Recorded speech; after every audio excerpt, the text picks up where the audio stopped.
How Beyond Scared Straight failed to prevent kids from becoming criminals.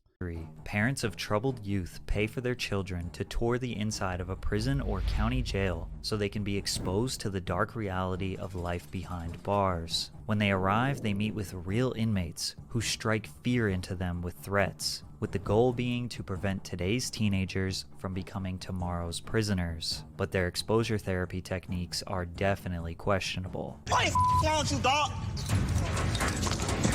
Chill out.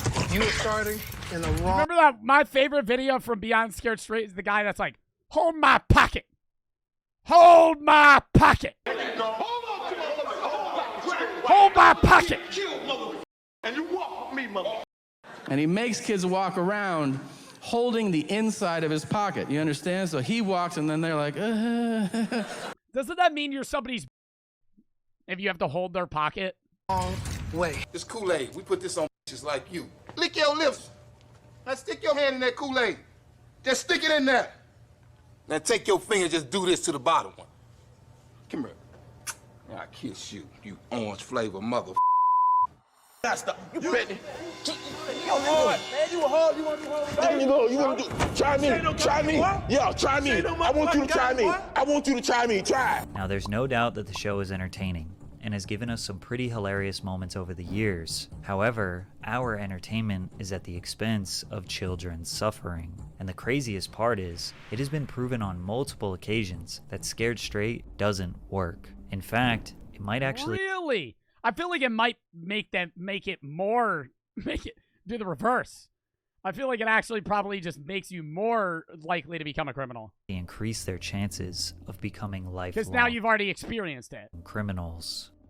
A lot of people don't realize that Scared Straight is not just a television show on A&E. It's a program that has been implemented all over the United States for the past 50 years. And the reason it got so popular was based on just one alleged successful experiment. Scared Straight was the name of a television documentary. I mean, in all honesty, chat, I feel like it would work on me. Like, if you were, like, a petty theft or a petty thief and you were robbing Walmarts, and then you get pinned against a wall from some big burly dude, I'd be like, all right, I'm gonna stop.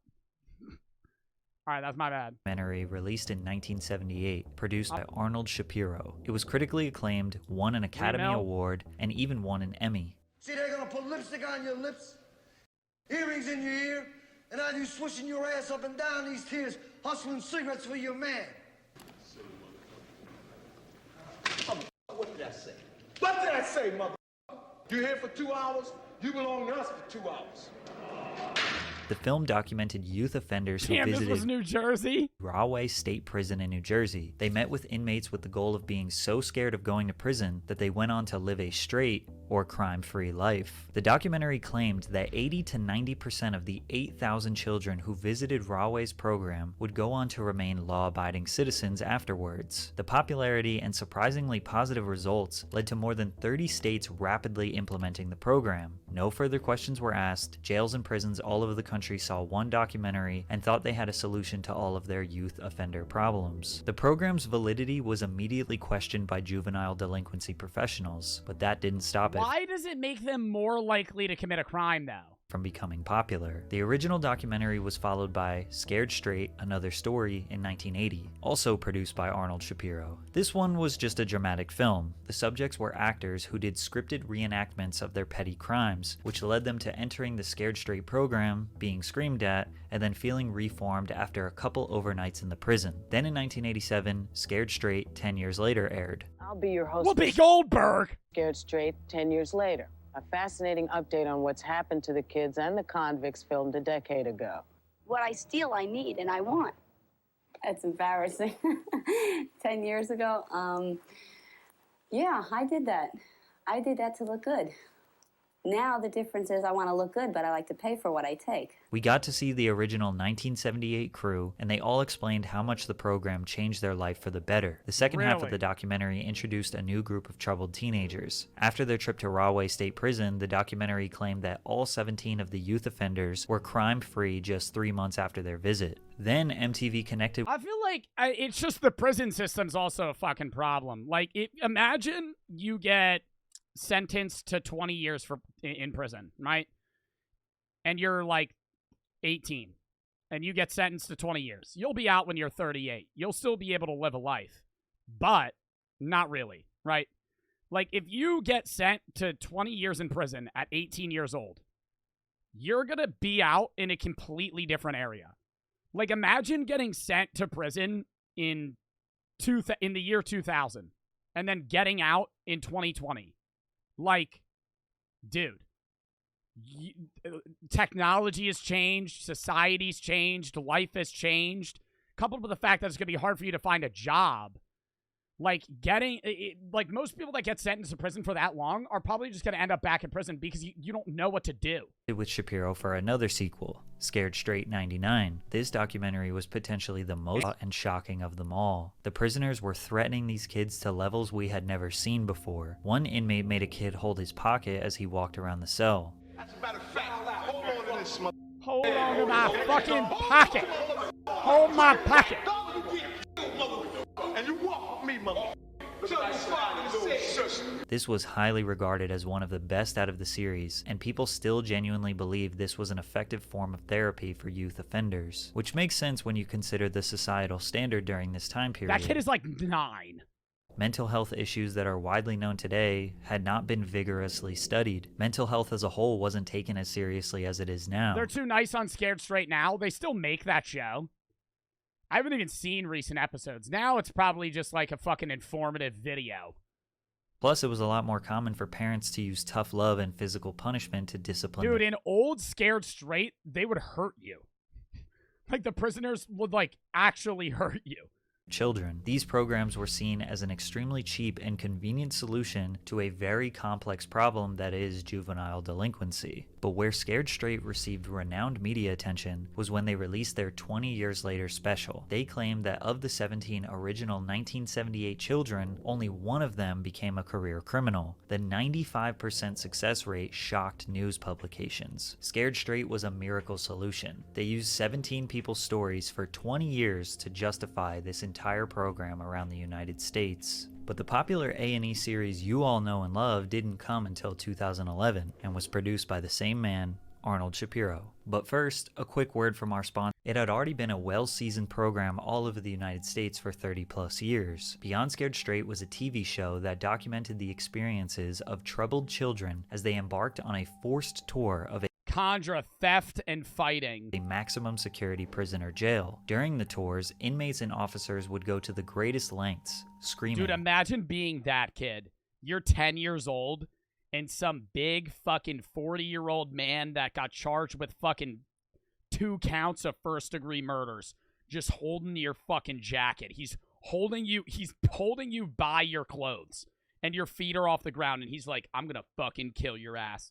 Like, I would shit my pants. I would actually poop myself.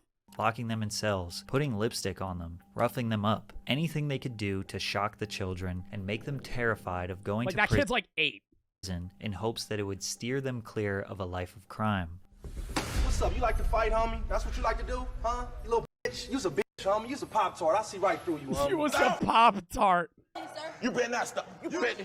You hard, man. You hard. You want to do hard? There you go. You want to do? Try me.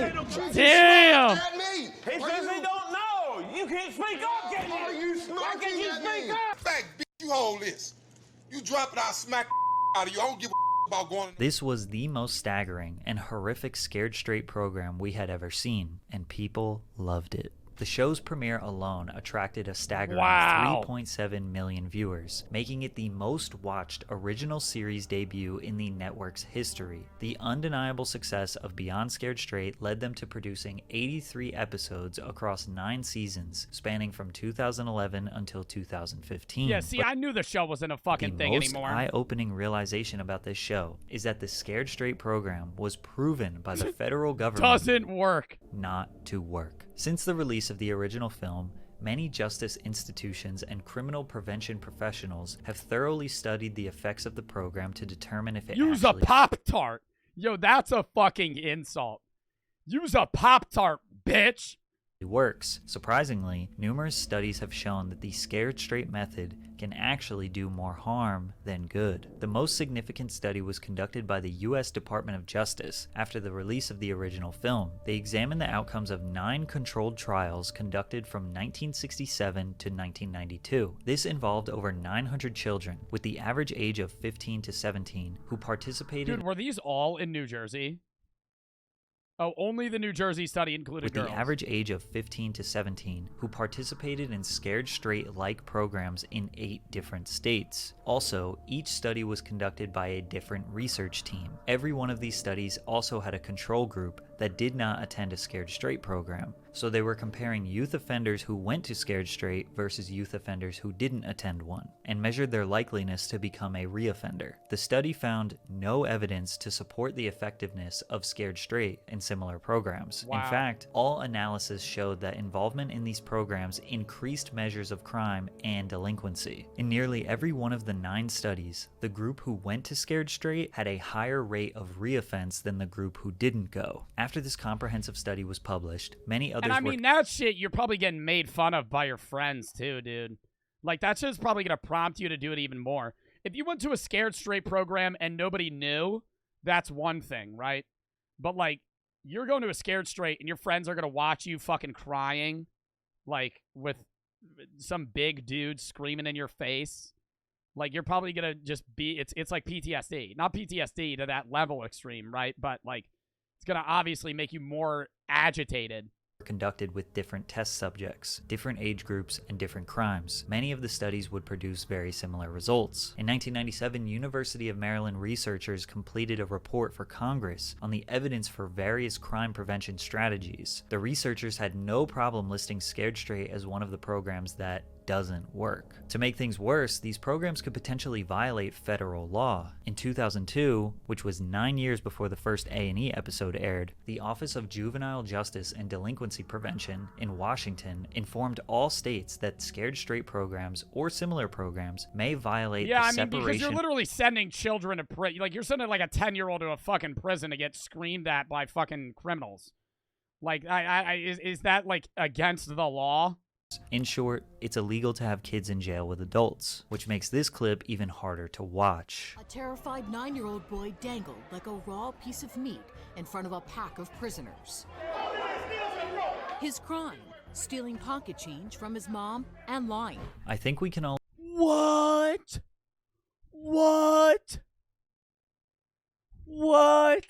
Dude, stealing pocket change from his mom? Oh my God. I thought, when you watch it, it's most of them are like already convicted, right? Like, am I wrong in saying when I used to watch Beyond Scared Straight, it was like, my name's John, I'm 15, and I robbed fucking 3 stores already. Like, some shit like that, right? Where they already, like, committed a serious federal crime. Not fucking stolen pocket change. My name's Drake, and I get in fights with my classmates, and I almost killed one of them. Yeah, that guy's a Beyond Scared Straight dude. All agree that traumatizing a child to this degree for stealing pocket change is insane. No, that's then filming nuts. it, editing it, and putting it out into the world is next I feel like level. that's also on the mom, though, right? Like, the mom sent him here. Or the dad. Like, bro, like, at that point, just, like, spank your kid if you're gonna do some shit that's extreme. Like, fuck. One time they even showed these children a body and described to them what their parents would experience if they go to jail and die while on the inside. These programs typically break these children down. They start crying, are mortified, and just want to go home. But the sad part is, their home life is probably rough as well. On the surface, the concept behind these Scared Straight programs makes sense. Troubled kids are so afraid of prison that they change their ways to avoid such a Yeah, but it's like, why are they troubled, right? Like, it's not just, hey, troubled kid needs to go back to a lovely household. It's like a troubled kid that has, like, crackhead parents.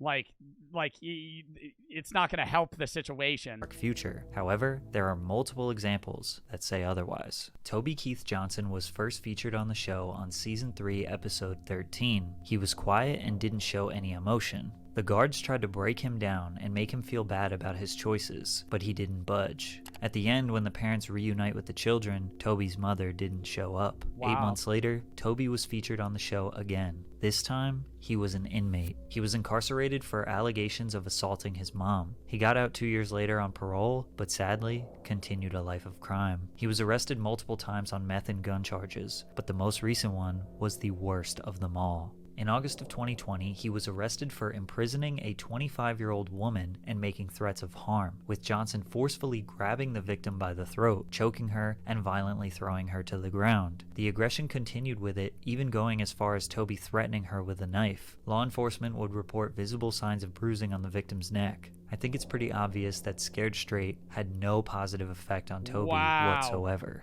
Franklin Morris made his premiere on A&E in 2012. At the time of filming, he was living in Baltimore with his mother, Dana. In an emotional episode, Dana revealed the extent of Franklin's school suspensions, stating that she couldn't even begin to give a precise number. Franklin himself shared a nonchalant attitude towards his mother's concern, saying, "My mother says I'm either going to end up dead or in jail. I really don't pay no mind." At the young age of 14, Franklin participated in the program, already having convictions for gambling and vandalism. One of the incidents that landed Franklin a spot on the show saw Franklin and his friends wreak havoc in a store, knocking items off the shelves and vandalizing a local shop. Years after his time on the show, Franklin Morris became one Joe of at 14. Bitch, I didn't gamble at 14. 3 teenagers who met a grim playground in North Baltimore, alongside a 19-year-old. Franklin Morris became one of 3 teenagers who met a grim fate near a playground in North Baltimore. Alongside a 19-year-old and a 17-year-old, Franklin was found shot in the head and pronounced dead at the scene. What I thought about going to the jail was really that's no big deal.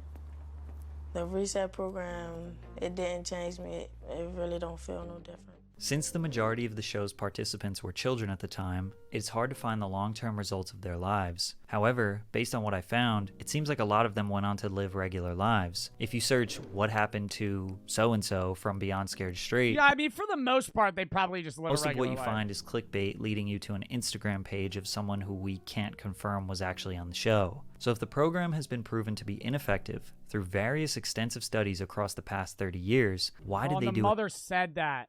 Yeah, she said my son's either going to end up in jail or dead. Show about it? Well, that's because the guy who has built his entire career from this program, Arnold Shapiro, is